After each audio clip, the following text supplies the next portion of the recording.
If the conversation we have today can galvanize the elected leaders of Minnesota to work together and to get Minnesota going again, it's worth it. Have we experienced some piercing darts? Have we used words that maybe could have been more sensitively chosen? I think so. I think Senator Champion said we should try to choose our words wisely.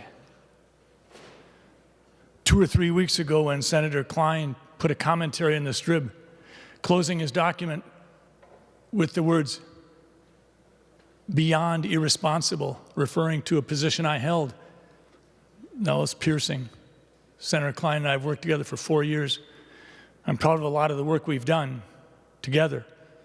And in the last few days, we finished the insulin bill. And while Senator Klein may not have been given much outward credit for that, he and Senator Marty and many others in the Democratic caucus contributed to that mightily. I like to think that the Senate benefits from having 2 physicians in the chamber. First time in 25 years.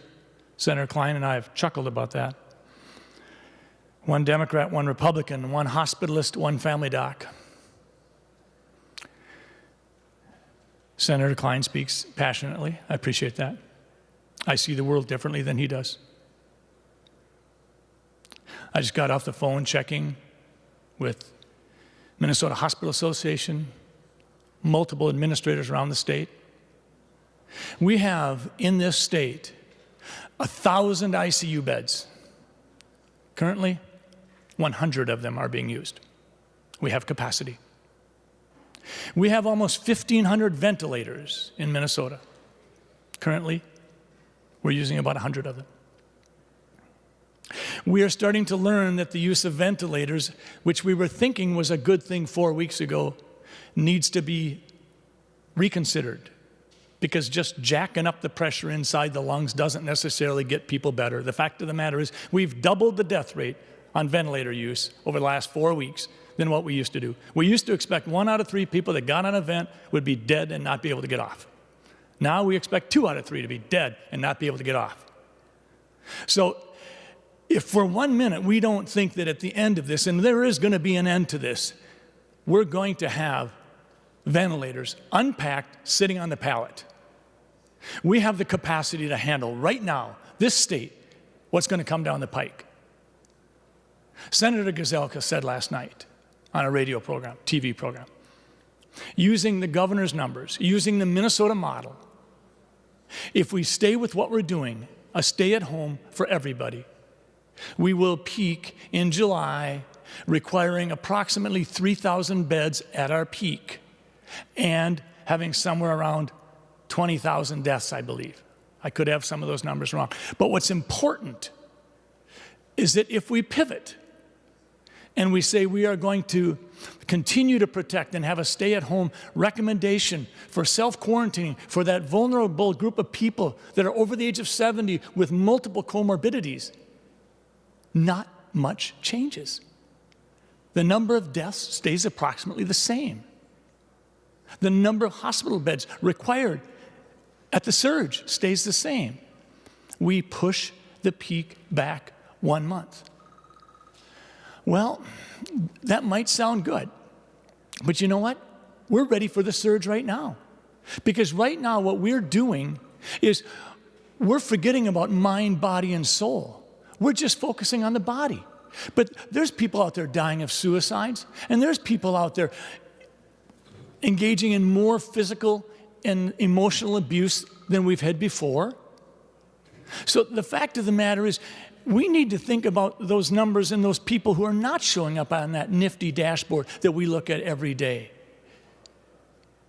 We can incrementally move forward tomorrow, and we can do it cautiously and continue to do the same kinds of things that were done when the bubonic plague was hitting the world in the 1300s and 1400s, because frankly, folks, not that much has changed. You think those people back in the 1300s weren't practicing social distancing? They had it before we said it was 6 feet. You think they weren't self-quarantining? Of course they were. You think they weren't trying to observe and measure and see what could they do better? They noticed that household down the road who boiled their water before they drank it seemed to do better. Go back and review your Albert Camus and read about the plague. But again, I'll say it. If today's conversation can galvanize us to continue to try to work together, because if Senator Klein and I can insult one another and tomorrow work again to try to do something good, then we all can. This is not about picking on any one person or any one branch of government. This is about mind, body, and spirit, and we have to broaden the perspective. Senator Klein sees a different kind of patient than I do. He's a hospitalist. I had a patient in on Monday, mild chest pain. He had it when he got out of bed. He had it when he walked. EKG showed significant changes. I told him, I'm really worried about you because you don't complain much. He said, don't worry about it, doc. I think it's just a little indigestion. I said, let me get on the phone with the cardiologist. I called the cardiologist, said, this patient needs an angiogram. Yeah, doc, I'd love to do that for you. But you know, in this day and age with COVID-19, we are doing everything we can to keep people out of the cath lab.